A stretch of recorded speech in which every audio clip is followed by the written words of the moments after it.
kasih pada Tuan Imam, Pemilihan, hadirin, hadirat, muslimin, muslimat yang dirahmati Allah SWT. Jadi kita masuk pada hari ke-17 Ramadan yang disebut oleh Nabi Muhammad SAW, wa awsatuhu maghfirah. Pertengahan bulan Ramadan ini keampunan daripada Allah SWT. Dan kebetulan pula semalam kita sambut nuzulul Quran, penurunan Al-Quran Karim, yang mana ramai para imam mempertingkatkan amalan ini pada 17 Ramadan. Disebabkan 17 Ramadan ini dikatakan bahawa turunnya Al-Quran pada malam Al-Qadar. Inna anzalnahu fi lailatul qadr wa ma adraka ma lailatul qadr. Lailatul qadri khairun min alf syahr. Semuanya kami telah turunkan Al-Quran pada malam Al-Qadar. Maka ke ulama sini sebut, mana-mana kita tafsir kata ai nazalat jumlatan wahidah, turun pada satu jumlah wahidah. Sebiji Al-Quran turun daripada Lauh Mahfuz sampai ke langit dunia, diturunkan pada malam Al-Qadar. Dan sebahagian besar ulama mengatakan malam Al-Qadar itu pada 17 Ramadan. Maka kalau 17 Ramadan ni hebat betul lah orang yang buat amalan semalam, amalan isi Allah SWT. Walaupun itu ada ulama mengatakan nuzul Quran jumlah wahidah ini berlaku pada 24 Ramadan.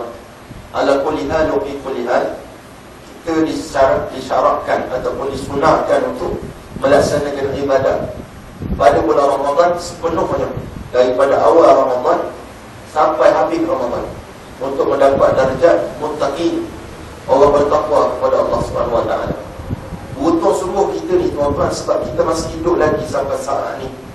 Dah masuk 17 Ramadan. Kita doakan sampai habis Ramadan tahun ni, dan kita boleh hidup lagi tahun depan, tak jumpa lagi Ramadan. Tapi ramai di luar sana orang telah meninggal dunia awal daripada kita, tak sempat untuk sambung Ramadan. Kita sempat dah 17 kali, 16 kali buka puasa, 16 kali sahur, 16 kali kita baca Quran. Sangat-sangat bersyukur. 16 kali tarawih. Tapi ramai di kalangan kita ambil kesempatan ini. Dia ingat puasa, dia ingat raya. Itu je. Puasa je, raya. Pasal raya je puasa, dia nak yang tu. Dia ingat hidup kita ni mudah sangat. Dia nak mudah berlaku. Islam ni mudah, cuma jangan memudahkan Islam. Jadi bagi Allah SWT, pada pagi ini kita nak bicara sedikit tentang Al-Quran Karim. Tak lama, kadang tuan-tuan letih kita berhenti lah. Kadang berampok semangat mereka ni baru lepas sahur. Saya ngantuk lepas sahur kenyang. Baik, saya petik daripada kitab tafsir Ibn Katsir, dan saya akan baca sikit buku yang pernah saya tulis, iaitu Al-Quran, indahnya beradab dengan Al-Quran dan ahli Al-Quran. Mungkin para asatizah yang lain pernah sebut dalam asbabun nuzul surah Al-Qadar, sebab turun surah Al-Qadar. Cuma saya suka nak sebut lagi tentang Allah SWT yang diriwayatkan daripada Ibnu Abi Hatim, telah menceritakan kepada kami Abu Zur'ah, telah menceritakan kepada kami Ibrahim bin Musa, telah mengkhabarkan kepada kami Muslim, yakni Ibnu Khalid, daripada Abi Najih, daripada Mujahid, anna Nabiya sallallahu alaihi wasallam, Nabi Muhammad sallallahu alaihi wasallam, zakara rajulan min Bani Israel labisa silah fi sabilillah al-fash'ar. Nabi cerita kepada para sahabat Nabi, ada orang zaman Bani Israel dulu, lelaki yang memegang pedang, menghunuskan pedang selama 1000 bulan, 83 tahun 4 bulan, berjihad fi sabilillah. 83 tahun berjihad, tu dah sekarang. Bukan tempoh masa sekejap, panjang. Kita umur berapa orang paling usia je? Haji apa je? 25. Oh, 67. Haji apa je? Sama, lebih kurang. Haji? Oi. Lebih 7. Muda lagi lah. 80, kalau 83 tahun 4 bulan, tuan-tuan, orang tak larat lah. Tak. Yang larat pun tengok beberapa orang aja, Tuan Mahathir yang larat. Betul kan? Tu pun dah 80 lebih, kat 90 dah umur dia. Dia larat. Tapi tak ada larat nak angkat pedang, tak larat. Ada buku gigi mungkin larat lah, apa yang dia larat. Tapi mengangkat pedang 83 tahun untuk berjihad fisabilillah. Ayah saya umur 76, tak boleh tak larat. Dulu masa muda je takkan pajak pokok boleh, pergi ke laut boleh, tanah pokok boleh, berkebun boleh, macam-macam boleh. 76 tak lagak dah. Duduk atas katil, kita urus dia, semua kita kena urus. Sebab dia tak lagak, jadi kerak, kaku. Allah tarik nikmat. Tapi Masya Allah, orang Bani Israel ini ada yang berjihad fisabilillah sampai 83 tahun, 4 bulan. Maksudnya alfu syahr, 1000 bulan bersama 83 tahun, 4 bulan. Fa'ajab al-muslimuna min dhalik. Maka orang Muslim jadi ta'ajub. Wow, dia kata hebat sungguh. Hebat sungguh, 83 tahun berjihad fisabilillah. Qala, maka kata Mujahid, fa'anzalallahu azza wa jalla, inna anzalnahu fi lailatul qadr, wa ma adraka ma lailatul qadr, lailatul qadr khairu min alf syahr. Yani allati labisa zalika ar-rajul silah fi sabilillah alf syahr. Sebab orang Muslimin rasa ta'ajub. Sahabat Nabi kata, hebat sungguh dia ni, 1000 bulan angkat pedang berjihad fi sabilillah. Maka Allah SWT turunkan kepada kita. Dia tahu umat Nabi Muhammad ni usia tak panjang. Usia kita ni tuan-tuan, yang Nabi sebut, antara 60 sampai 70. Lebih daripada itu subsidi. Usia ayah saya tu subsidi dah Allah bagi pada dia. Usia Tuan Mahathir itu subsidi, lebih sangat subsidi lah. Banyak sangat Allah SWT bagi subsidi kepada kita. Dan Allah boleh tarik bila-bila masa. Cuma kajian dibuat sekarang oleh kementerian, disebut bahawa usia lelaki sekarang maksimum dia boleh pergi, lelaki Malaysia, dia boleh pergi, kebiasaannya 73 tahun. Bukan nak menakutkan tuan-tuan, tak. Kajian, mungkin dia jaga makan, Maggi tak sentuh, tak, KFC tak kedarok, tak, dia makan benda-benda pucuk paku tu je, mungkin dia jaga. Orang perempuan dia boleh pergi sampai tahap 77 tahun. Maknanya dia boleh hidup 4 tahun lebih tua, lebih pada kita. Kita ni 73, kebiasaan 73. Lepas tu inna lillah wa inna ilaihi raji'un. Tapi tak ada ukur juga macam tu. Ada orang lebih awal. Kawan saya Pius Zaid, 29 tahun meninggal. 29 tahun meninggal. Ada tak Allah SWT. Orang kaji pula, kenapa orang perempuan lebih lama hidup dia? Sebab orang perempuan dia tak suka simpan dalam hati. Dia lepas je. Dia lepas. Orang lelaki dia simpan dalam hati sampai ke bawah pinggang dia simpan. Allah SWT simpan. Nak marah dia simpan. Gagal dia simpan. Dan sekali nak luar tu, kadang-kadang tak sempat nak luar, mati dulu. Tu. Jadi tuan-tuan, mulai pada sekarang, tak puas hati, kapal dulu. Tu sebab bangsa Cina, Sing ke benda, dema ni hayat hidup panjang. Salah satu puncanya, dema ni tak suka simpan. Kita orang Melayu sangat beradab, kadang-kadang makan diri balik. Kita beradab simpan, sabar tu boleh. Tapi kalau kebenaran kena cakap. Itu sebab orang kata Dr. Mazlan Kamsat, orang perempuan hatinya di mulut, orang lelaki hatinya memang di hati. Hati-hati orang lelaki lah Allah SWT. Itu sikit sebanyak tentang lelaki. Yang kedua, orang perempuan ni dia suka bercakap. Kita lelaki jangan bercakap. Kecuali ustaz, dia kena bercakap. Tak kalau lepasnya itu lah, dia kena banyak bercakap. Jadi ajar suami balik pada kerja.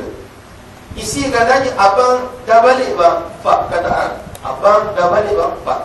Suami cakap, abang nak makan?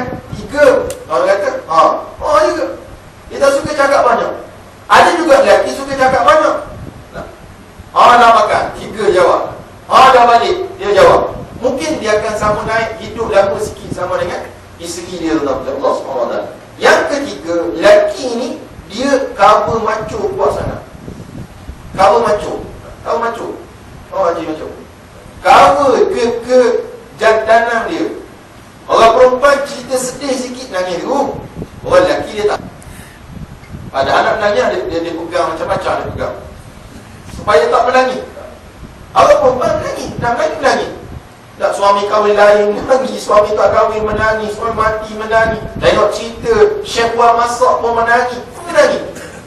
Menangis je. Menangis ni keluar toksik daripada badan.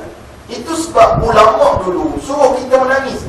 Baca Quran, menangislah kata Umar. Kalau tak ada menangis, buat menangis sampai menangis. Kalau baca Quran di luar solat, dalam solat jangan buat menangis. Jangan gitu. Tapi kalau di luar, kita boleh buat. Tapi biar kena dengan ayat lah. Kalau ayat neraka, menangis. Kalau ayat syurga, takkan nak menangis. Kita rasa gembira. Tapi yang gelap pula, jannat, itu gila. Kata mana teman Allah SWT, kita kena buat biar betul. Dan keadaan. Itu sebab baca Al-Quran, tadabbur, ada ayat, ada tafsir. Ada ayat, ada tafsiran. Itu satu asbabun nuzul. Riwayat daripada Ibnu Jarir dalam cerita kepada kami oleh Ibnu Hamid dan cerita kepada kami Hakam bin Salam daripada Mustannad bin Sabah daripada Mujahid adalah pada Bani Israel itu seorang lelaki yaqumul laila hatta yasbih. Bangun pada waktu malam, dia ni mendirikan malam sampai subuh ibadat. Ada seorang lelaki. Thumma yujahidul adu bin nahar hatta yabsi. Allah hebat sungguh. Malam ibadat pada Allah. Kan ada lagu Rabbani kan, lagu-lagu nada murni tu. Apa lagu lupa lah, nanti saya ingat saya bagi tahu. Malamnya bagai macam mana macam? Malamnya bagai rahim merintih syadu. Itu lebih kurang lah. Merintih. Malamnya merintih. Ya Allah, ibadat pada Allah. Kita malam je tiwi. Malam je tiwi. Malam sungguh kita ni kata Allah SWT. Malam kita banyak ibadat benda lain. Duk fikir kuih raya, duk fikir baju raya. Tahun depan punya raya pun kita fikir dah. Tahun ni biru kan. Tahun ni biru, tahun depan orang kan. Dia kata contoh lah. Dia fikir dah tahun depan punya baju. Berat dan tu orang Melayu ni kata Allah SWT. Hari ni buka puasa, esok punya buka puasa dia bincang. Kita tahu lagi esok hidup tak. Kita nak fikir hari itu ibadat setara mana kita nak buat ibadat pada Allah SWT. Jadi Bani Israel malamnya dia beribadat kepada Allah sampai subuh. Nampak? Patu summa yujahidul adu. Kemudian pada waktu siang pula dia berjihad fi sabilillah sampai petang jihad. Berapa lama? Fata'ala zalika al-fushah. Dia buat benda tu 1000 bulan. Mana 83 tahun dia buat perangai macam tu. Malam ibadat, siang berjihad. Allah, kita gagal. Kalau nak tiru yang ni lah, memang surrender. Apa bukti surrender? Sahabat Nabi pun kata, Allah hebat sungguh dah. Tak. Ibadat pada Allah rajin, berjihad pun rajin. Fa'anzalallahu azihil ayat. Maka Allah turunkan ayat yang kita baca tadi. Lailatul Qadri khairun min alfi syahr. Hebatnya umat Nabi Muhammad. Allah bantu kita tuan-tuan. Allah bantu sungguh kita ni. Sayang benar Allah pada kita berkat Nabi Muhammad SAW. Mutayah berjihad dah 83 tahun wahai umat Muhammad. Mutayah bangun malam dah sampai ke subuh. Soalannya macam tu lah. Sebab aku bagimu satu malam. Kalau buat ibadat hari itu, apa saja ibadat? Zikir, baca doa, baca Quran. Mula daripada mana? Mula daripada waktu isyak, kata Imam Malik. Kalau bertemulah waktu isyak, kita semayang. Kalau kita sentiasa semayang isyak sampai memang kita wajib semayang. Tu kata ulama, kita sebenarnya tak terlepas daripada mendapat malam Al-Qadar. Tak terlepas. Yang terlepasnya orang yang tak buat ibadat kepada Allah. Boleh faham tak sekalian? Pada kita ni tak terlepas. Betul, saya tak terlepas. Banyaklah pahala saya. Jangan itu pula. Bab-bab pahala pun tak payah fikir. Bukan urusan kita fikir pahala. Tapi kalau duit boleh fikir. Tengok dalam kampung berapa tu urusan kita. Tapi urusan pahala Allah. Mu tak payah fikirlah berapa juta pahala mu ada. Ni tak jadi macam seorang hamba Allah duk manjur. Orang kaya buat dosa banyak di Mekah. Duduk Masjid Haram semayang semua. Banyak dia kata, balik-balik sebuah pendek bakal. Orang tanya haji, mana yang pakai sebuah pendek? Pahala aku banyak lagi nak menampung dosa aku. Sedap dia punya bahasa kurang ajar pula. Pahala aku banyak lagi nak menampung dosa aku buat. Nah, tengok dah dahsyat pula. Sebab dia fikir pahala dia tu, dia nak dia hitung dengan macam seolah-olah duit untuk dia belanjakan. Dua, ada 18 asbabun nuzul. Boleh ingat tak? Kalau ingat gagal kita. Saya pun tak ingat. Daripada Ibn Abi Hatim dalam cerita pada kami Yunus, dalam cerita pada kami Ibn Wahab, dalam cerita pada aku Musallamah bin Ulayy, daripada Ali bin Urwah, zakara Rasulullah sallallahu alaihi wasallam yawman arba'atin min Bani Israel. Nabi satu hari cerita tentang 4 orang daripada Bani Israel. Abdullah Samanina Aman. Dia beribadah kepada Allah 80 tahun ibadah. Lam ya'suhu tarfata'in. Tak pernah dalam 80 tahun sekelip mata pun tak pernah buat maksiat kepada Allah. Kita 8 minit terus maksiat 8 minit. Bezalah kita lah. Fadzakara Ayyub wa Zakaria wa Hizqil bin Ajuz wa Yusha bin Nun. Nabi pun sebut 4 orang. Siapa? Nabi Ayyub, Nabi Zakaria, Nabi Hizqil ibn Ajuz dan Nabi Yusha bin Nun. 3 yang biasa kita dengar, 1 tak rasa dengar, Hizqil. 4 orang ni kata Allah SWT, Nabi sebut nama dia. 4 orang ni tak pernah buat maksiat kepada Allah 80 tahun walaupun sekelip mata. Kita di pasar Ramadan kadang-kadang buat maksiat. Tengok wacik je, tak pernah 80 jual. Tapi pada gitu tu pak, betul main wacik kita kata maksiat.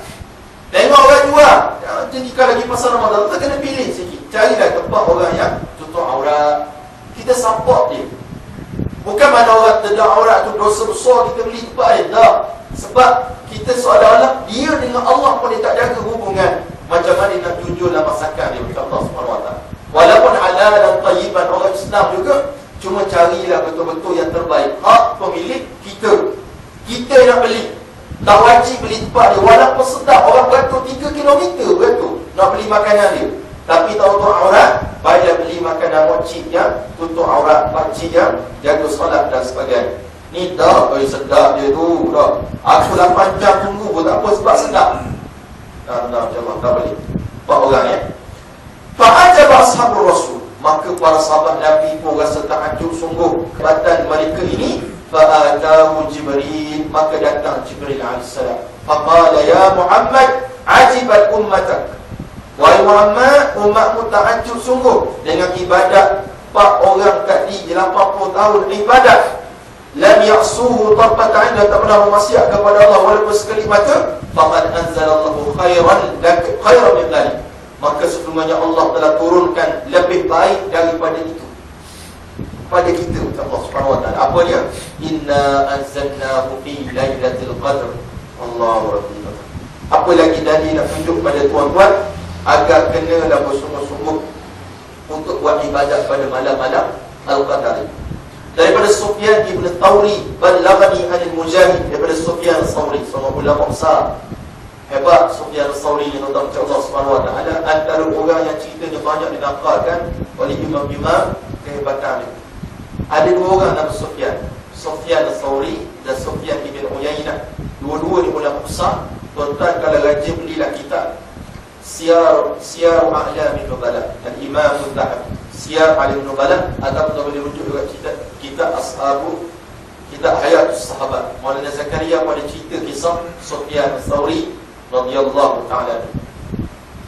Lailatul Qadr khairu min alf syahr. Qala amaluha siyamuha wa qiyamuha khairu min alf syahr. Mana amalan kita buat hari itu, puasa kita hari itu, mana malamnya hari itu lebih baik daripada 1000 bulan kita buat. Pada Allah Subhanahu wa taala berlipat kali ganda.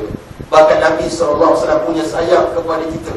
Nabi kata iltamisuha fi ashril awakhir min Ramadan.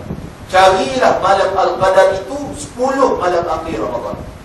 Nabi sayang lagi kat kita. Nabi kata taharrau lailatul qadri fil witri. Carilah malam Al-Qadar itu pada malam witir, malam ganjil, 21, 23, 25, 27, 29. Ada orang kata Ustaz 21 saya boleh lagi, 23 boleh lagi, 27, 29 saya risau sangat. Dia kata risau sangat, takut raya esok, lemah lagi benda. Silakan. Nak pakai lemah dengan zikrullah pun boleh, nak pakai lemah dengan baca Quran pun boleh. Jangan pakai lemah dengan kompak, sudah. Orang kata tanya pada kita, Ustaz, kalau ibadat dikira 83 tahun, kalau maksiat pada malam tu dikira 83 tahun juga ke boleh? Jawapannya tak. Kita ni ibadat Allah ganda 83 tahun. Tapi kalau maksiat pada malam tu Allah tak buat gitu kat kita. Cumanya menyesal semualah kita kepada Allah Subhanahu wa taala kalau ibadat itu dipenuhi dengan kemaksiatan kepada Allah. Itu sebab Nabi SAW, para sahabat Nabi, para salafun salih, 10 malam akhir mereka duduk mana? Duduk mana Syekh? Pasal Ramadan. Tak, duduk masjid, duduk di surau. Nabi ikat pinggang Nabi, seluruh waktu ikat. Maknanya Nabi tak bersama dengan isteri dia. Nabi kejutkan isteri-isteri dia bangun ibadat malam. Kita bukan ikat, kita buka lagi malam Ramadan, insya-Allah kan. Betul.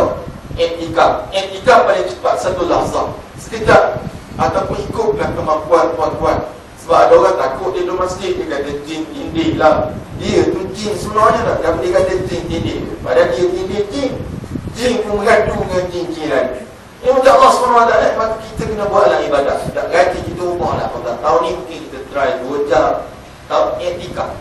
Saya dah iktikaf Ustaz, daripada maghrib membawa api ke tarawih iktikaf. Bagus, tu bagus. Betul lah tu. Jangan lupa niat iktikaf.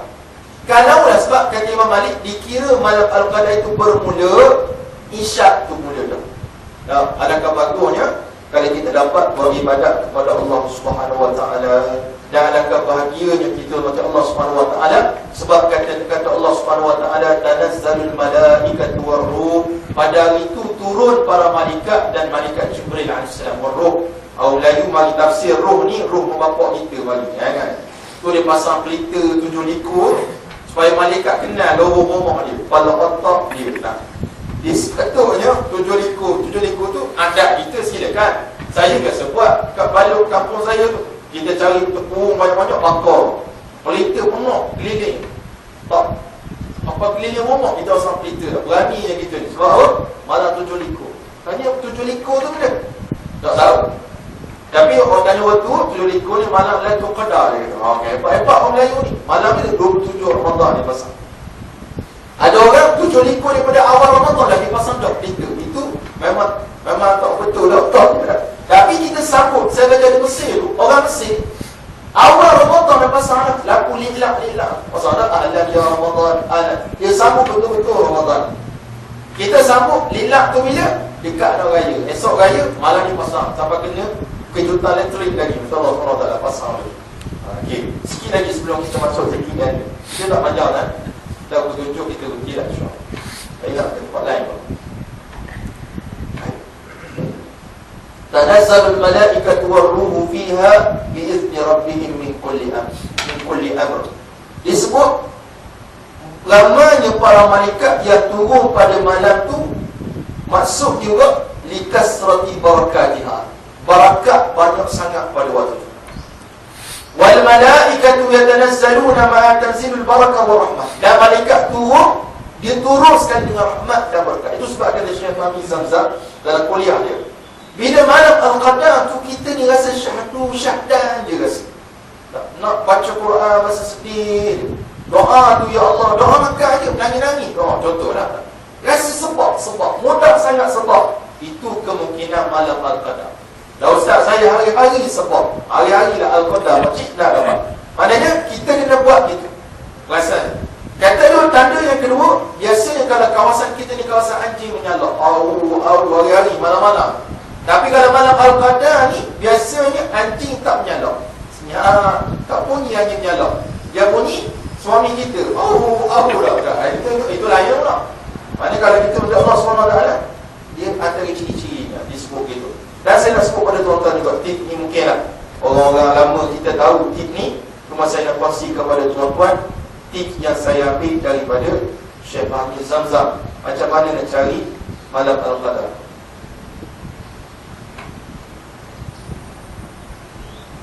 Baik. Dah. Al-ilmu fi telefon. Okey, baik. Tip daripada ulama ni pengalaman rohaniah, pengalaman rohani para ulama. Antaranya Imam Ghazali. Kalaulah Ramadan tu jatuh pada 21 Ramadan, jatuh pada hari Sabtu, maksud saya hari Sabtu, biasanya malam Al-Qadar ni kata dia pada malam ke-21 Ramadan. 21 Sabtu 21. Kalau hari Ahad kita mula Ramadan, maka dia jatuh pada 27 Ramadan. Tapi 27 ni ramai ulama setuju dengan 27. Allah SWT. Ramai ulama setuju sangat dengan 27. Kalau berlaku pada hari Isnin, kita tu puasa hari apa? Isnin. Maka biasanya berlaku pada 29 Ramadan. Sudah dia kata 29, berapa lemah ni? 29 Ramadan. Hari Selasa biasanya 25 Ramadan. Selasa 25. Kalau hari Rabu 27 Ramadan, hari Khamis 21 ataupun 27 Ramadan, hari Jumaat 29 Ramadan. Tapi kalau bertembunglah, contohlah malam gaji itu malam Jumaat, itu kita lebih tekan kata Syekh Fahmi Zamzam. Kena ada Syekh Fahmi Zamzam, kena. Bukan air Zamzam, Syekh Fahmi Zamzam. Ulama besar ke Malaysia. Kau tak boleh Google, dah balik nanti Google image. Macam mana rupa Syekh Fahmi Zamzam. Ni dia cerita. Dia banyak mengarang dan menterjemah kitab Riyadhus Shalihin, dia terjemah kitab Usul Al-Arifin, dia terjemah kitab, dia syarah kitab banyak lagi lah. Kitab Al-Karam Al-Siyarus Salikin, dia terjemah bahkan dia tampil kitab tersebut. Maknanya ni pengalaman rohani dia.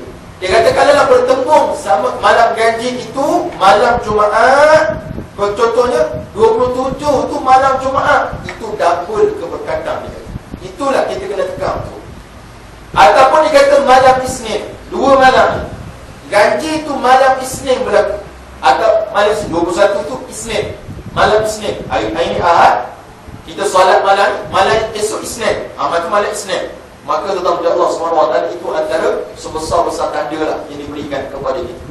Orang tanya pula pada kita, dah Ustaz, kalau Malaysia kan dia puasa dulu, Saudi dah puasa lagi.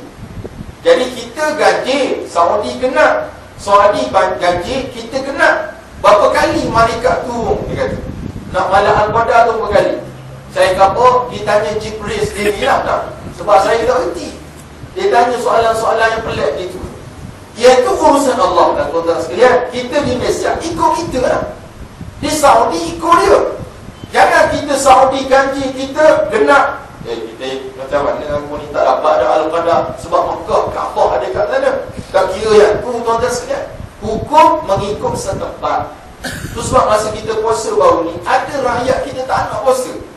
Dia kata Saudi tak puasa lagi. Nak kata jahil, marah. Nak kata bodoh, hilang. Mana jahil bodoh sama je perkataannya. Nak kata mu kena ikut keadaan setempat. Kalau pemerintah, hukuman pemerintah kata puasa hari itu lah. Dan ittifaq seluruh ulama di Malaysia kata puasa hari itulah puasa. Tak nak, aku nak ikut Saudi. Tak boleh. Macam kita juga tuan sekalian, Saudi dia lewat sehari. Tapi kalau dia mari ke Malaysia, hari itu hari raya kita, maka dia wajib puasa ke dia wajib raya? Dia wajib raya, dia tak boleh puasa. Ana sa'im. Sa'im ambil nasihat lapar kepala ke Allah SWT. Dia tak boleh, dia kena ikut waktu setempat. Waktu setempat, itu sebab. Tu adik saya baru ni balik daripada Mekah. Dia kerja di Jeddah. Sahur tak kabar tempat. Sampai Malaysia, buka puasa lah. Ya Allah SWT. Mana? Sekejap, 7 jam dia. Maka takkan dia nak ikut Saudi. Saudi tak buka lagi ni. Aku tak buka lagi lah. Kakek lain. Tak. Buka lah. Sebab dah sampai waktu ni. Macam saya kak. Sahur di Sarawak. Sahur di Sarawak. Oh ni di Kuching. Sahur di Sarawak. Sampai dekat Malaysia. Sarawak 6.47 buka puasa lah. Takkan saya nak buka puasa dulu. Allah macam Kim lagu ni lah. Dia lapar sangat. Waktu asar dia azan maghrib. Dia nak makan. Dah kena tahan atas hasutan. Jadi jaga lah sekarang. Buat tenang. DJ minta putar kan apa? Azan lah. Masya-Allah. Baik, tuan-tuan, itu antara ayat dia. Baik, sikit sebelum kita tamat ke apa?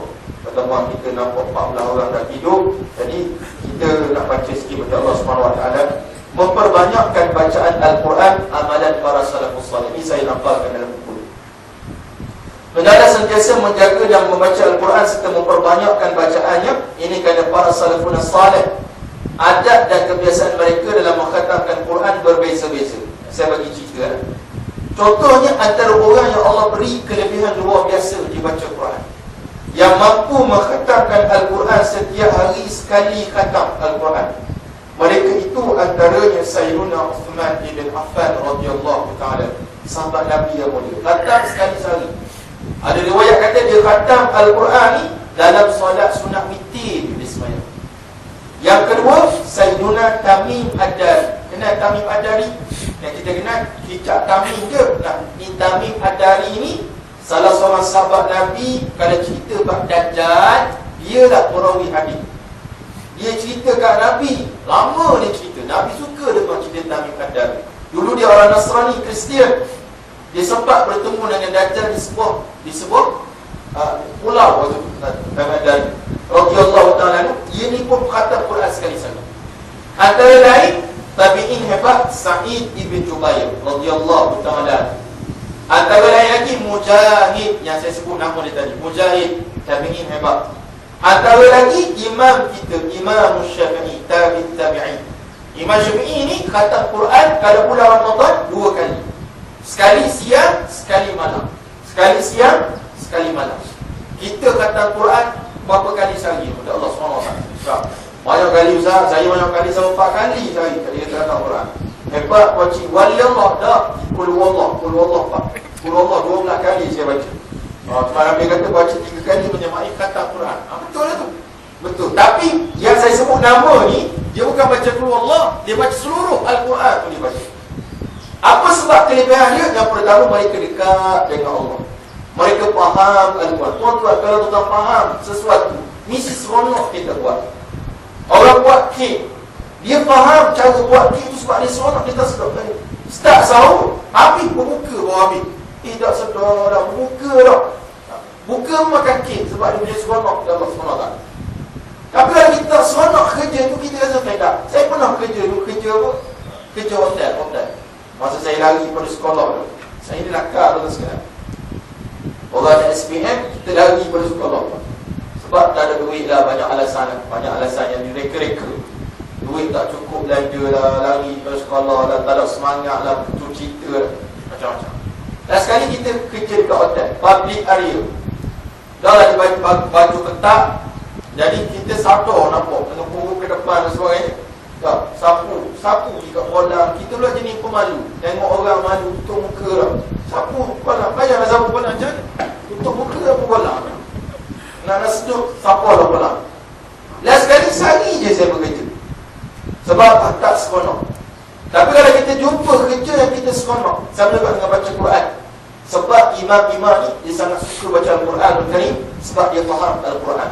Dan kebetulan pula kata ulama, dia hafaz Al-Quran. Itu sebab tuan-tuan sekalian, kena ada dah calon dalam rumah kita, anak kita yang hafaz Al-Quran. Kalau seorang tak cukup, biar semua anak kita hafaz Al-Quran. Tak baca doa pada Allah, biar anak kita ni boleh hafaz Al-Quran. Sebab mereka dah Al-Quran yang hidup, dan kita doakan dengan segala butir duit yang kita keluarkan, mana-mana kita keluarkan jasa kita ni, dia akan balas dengan bacaan Al-Quran, dihadiahkan kepada kita. Itu sebab saya selalu sebut pada sahabat-sahabat, kita nak hadiahkan pahala kita pada mak bapak kita. Niat sekali lah, ya Allah, seumur hidup aku baca Quran ni, kalau ada pahala aku hadiah. Bukan sedekah ya, hadiah. Tolong Ustaz, sedekah mak saya hadiah. Dan sedekah ni satu benda yang kita beri pada orang bawah pada kita. Dah Ustaz, kubur tu kan bawah, dia dah bawah tu bawah tanah. Kubur, sedekah ni benda yang kita beri pada orang susah. Kita kata, ni saya sedekah pada kamu bank. Tapi kalau kawan kita, saya DG 41 contoh, dia grade 41 juga, kita tak kata nak ambil bubur lampu aku sedekah kat. Tak sesuai. Yang kita sebut apa dia? Aku hadiah kat kau. Apatah lagi mak bapak kita lah sekalian. Hatta pada Rasulullah pun sedekah. Jom kita sedekahkan hadiah pada Nabi Muhammad SAW. Bunyi sekolah Muhammad macam Arab lah. Tapi dah betul pun tu, sedekah ni tak sesuai bagi Rasulullah. Sebab dia makam tinggi pada kita. Kita sebut hadiah pahala. Adab. Itu adab kepada Allah SWT. Maka kita niat, ya Allah, jika ada wujud pahala dalam ibadat aku baca Quran ni, aku hadiahkan kepada mak aku. Tak perlu niat banyak kali lah, niat sekali je. Dalam umur hidup aku ni, ya Allah, kalau aku baca Quran ada pahala, aku salurkan juga hadiah kepada mak ayah aku dalam kubur. Semoga dapat dalam mak bapak dalam kubur kita tenang disebabkan doa dan bacaan kita kepada Allah SWT. Itu sekali sehari. Di antara orang yang mengkhatamkan Quran 3 kali sehari. Ini lagi dahsyat. Semalam ialah Salim bin Umar, qadi besar Mesir pada zaman pemerintahan Sayyidina Muawiyah. Bayangkan, dia lah qadi hakim, dia boleh khatam Quran 3 kali sehari. Baca macam mana wallahu a'lam. Diriwayatkan Abu Bakar bin Abu Daud mengkhatamkan Al-Quran 3 kali dalam semalam. Diriwayatkan daripada Abu Bakar Al-Kindi dalam kitabnya berkenaan dengan Qadhi Mesir bahawa dia khatamkan Quran 4 kali dalam semalam. Allahu Akbar. Hebat. Al-Syekh As-Sahih Abu Abdul Rahman As-Salami berkata, aku mendengar Al-Syekh Abu Osman Al-Maghribi berkata, Ibnu Khatib mengkhatamkan Al-Quran 4 kali pada waktu siang, 4 kali pada waktu malam. Dan dia buat kerja benda tu kepada Allah SWT.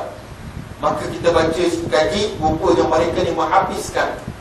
Kalau hidup dia tu dengan Al-Quran Al-Karim, dia baca berjalan, dia baca Quran, dan dia tak baca taranum lah. Kalau baca taranum, tak habis tentang Allah SWT. Diriwayatkan jumlah terbanyak yang diketahui mampu mengkhatamkan Al-Quran dalam sehari semalam. Diriwayatkan daripada As-Sayyid Ahmad Ad-Dawaki dengan isnad yang bermasyhur bin Zazan radhiyallahu ta'ala anhu, seorang tabi'in ahli ibadat, bahawa dia khatamkan Quran di antara waktu zuhur dan asar. Baca bukan baca terabur, tapi dibaca mungkin dengan agak cepat. Nak sebut pada kita firman Allah Subhanahu wa taala sekalian, ramainya orang yang Allah Subhanahu wa taala berikan kelebihan kepada mereka untuk mengkhatamkan Al-Quran setiap hari. Kita tak perlulah tiru mereka tentang Allah, mungkin mereka fasad bacaannya. Cuma saya suka tengok tuan guru kami Dr. Zulkifli Muhammad Al-Bakri, mufti wilayah. Dalam kereta dia ada Quran, tuan sekalian. Dalam kereta ada Quran, dan dia baca Al-Quran dalam kereta. Bukan dia dengar drive lah, dia baca. Tuan boleh baca Quran dengan drive, boleh, silakan. Dia kalau surah yang tuan nak faham. Dan tuan Allah SWT sebenarnya ada lah satu surah yang kita sangat minat dengan surah tersebut. Yang mana surah tersebut boleh bantu kita dalam kubur nanti insyaAllah. Antara surah yang selalu disebut dalam Facebook saya, bacalah surah Al-Mulk, Tabarakallazi biyadihil mulk. Sebab memang ada hadis menceritakan kelebihan membaca surah Al-Mulk, iaitu dia boleh menjadi penyelamat kita dalam kubur nanti. Siapa nak bantu kita dalam kubur nanti? Isteri kita tak lalu lah, dia menangis sekejap dalam kubur, balik tengok sinetron. Nah, suami kita nangis, lagilah sekejap, balik cari dah calon isteri. Kita seorang tinggal dalam kubur, apa yang kita nak buat? Kita tak terlepas daripada impitan kubur, tuan sekalian. Tak terlepas daripada impitan kubur. Semua kena. Lepas diimpit, memang kita kena. Itu sebab Nabi kata, kalau nak boleh terlepas seseorang daripada impitan kubur, mestilah Sa'ad bin Mu'az daripada impitan kubur. Siapa Sa'ad bin Mu'az? Sa'ad bin Mu'az waktu dia mati, arash Allah tu bergegar. Tapi Nabi kata kalau terlepas dia daripada impitan, bukan seksa, impit, kita semua kena. Bukan dia tambak dengan tanah tu, kita kena lah Allah SWT. Tapi selepas tu kubur akan berkata kepada kita, kalau kita orang saleh, ahlan wa marhaba, selamat datang, welcome kepada kamu. Kamulah orang paling aku suka atas muka dunia, bergerak atas belakang. Maka sekarang kamu lihat bagaimana aku buat kepada kamu.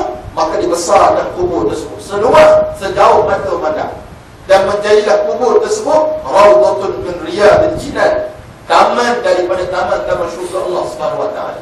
Dan juga Allah pasti orang kubur kepada Allah, masuk dalam kubur kena himpit dah sampai bertembung adla, apa nama dia punya tulang rusuk. Maka kata kubur, la ahla wala marhaba, tidak ada welcome untuk kamu. Kamulah orang paling aku benci yang bergerak atas belakang dulu. Maka lihat bagaimana aku buat pada kamu sekarang. Maka antara benda yang akan kita hadapi dalam kubur nanti, tuan-tuan, fitnah kubur. Soalan daripada muka nakir. Untuk menjawab soalan ini, kita perlu kepada bantuan Allah. Salah satu bantuan yang boleh kita jana sekarang, amalkan surah Al-Mulk. Tabarakallazi biyadihil mulku wa huwa ala kulli syai'in qadir. Arwah mak saya selalu pesan pada saya, tuan-tuan sekalian, kali kata bacalah surah Al-Mulk. Kalau umi mati pun, mau tolonglah baca. Mana tetap Allah SWT dia ambil daripada guru-guru dia lah. Macam macam-macam lah, suka mengajikan kuliah muslimat. Guru besar, orang paling taat muslimat, dia dengar, isi dia buat. Jarang muslimat dengar, tidur lah. Dengar, dia akan buat. Balik insyaAllah. Jadi surah Al-Mulk sebagai amalan kepada kehidupan kita dalam Allah SWT. Baik, akhir sekali sebagai khulasah pertemuan kita. Yang pertama tentang Allah SWT. Baki Ramadan tak lama dah, tinggal 12 atau 13 hari lagi sebelum kita menghadapi bulan Syawal. Syawal tu letak tepi dulu lah. Yang penting kita boleh menyambut Syawal nanti dengan takbir benar-benar hilang segala dosa yang pernah kita buat. Yang tak lebih itu syahdu sungguh. Sebab syahdunya kita menangis sebab tinggalkan Ramadan. Dan syahdunya sebab apa? Dosa kita Allah terima, dosa kita Allah SWT hapuskan, amalan kita Allah terima. Yang kedua, tetapi Allah SWT hidupkan suasana berjamaah. Mari ke rumah Allah SWT, ajak anak-anak mari ke rumah Allah. Sebab kita sekarang berada di fasa maghfirah. Orang semakin suruh daripada surau dan masjid. Suruhlah. Dengan lagu raya dah dikumandangkan 20 bulan start dikumandangkan lagu raya. Dibenarkan oleh Kementerian Penerangan 20 bulan. Patutnya membenarkanlah pada 29 ke 30 start lagu raya. Saya balik daripada Kuching mana naik Malindo lah. Dah pasal lagu raya lah. Amoy sebelah orang tengah makan. Saya terbayang lemang ketupat sebelah. Tahu dah makan tak cover kita bukan main tak. Kita tengah mata lah. Pasal lagu raya lah. Lagu raya memang kita boleh berseronok waktu raya. Memang silakan nak berseronok. Cumanya Ramadan ni tak balik lagi tuan-tuan. Janganlah kita hambat di awal sangat. Macam kita lah tetamu mari rumah, kita seolah nak hambat je. Buat muka masak lah. Dia tak buat je. Ramadan ni tak habis lagi. Dia tetamu agung kita. Tiba-tiba kita pasang lagu Syawal. Tahu siapa-siapa tunggu Syawal. Allah terbalik kita dengan amalan para salafun as-salih. Baik, sekadar itulah tuan-tuan Allah SWT. Terima kasih kerana sudi mendengar sampai habis. Walaupun ada yang telah sampai ke last breaker dan sebagainya, dan tidur dan sebagainya. Jadi terima kasih. Dan terima kasih kepada sokongan tuan-tuan dalam mimbar Kudus Ummah saya tahun lepas. Alhamdulillah, berkat doa tuan-tuan, saya berjaya dalam program tersebut pada tahun lepas. Walaupun begitu, dia menyebabkan saya jadi seorang yang sangat letih Allah, sebab asyik travel. Jadi agak letih lah. Jadi isteri saya pun kadang-kadang tarik muka dia tarik dan namanya. Tapi alhamdulillah sekarang dia memahami lah. Saya balik Ipoh pun kadang-kadang sehari 2 hari lepas tu keluar balik. Sehari 2 hari lepas tu keluar balik. Jadi sekadar itulah. Doakan saya tuan-tuan Allah. Yang pertama doakan saya Puasa baru ni moga lulus lah untuk saya menulis ke depan ni tesis master saya. Jadi harap-harap doa tuan-tuan lah pada bulan Ramadan ni diluluskan puasa. Lulus dengan layak menulis. Bukan lulus saja, sebab lulus 75 markah baru lulus. Jauh juga lah nak lulus. Doa tuan-tuan insyaAllah. Bismillahirrahmanirrahim. Rabbana atina fid dunya hasanah wa fil akhirati hasanah wa qina adzabannar. Walhamdulillahirabbil alamin. Taqabbal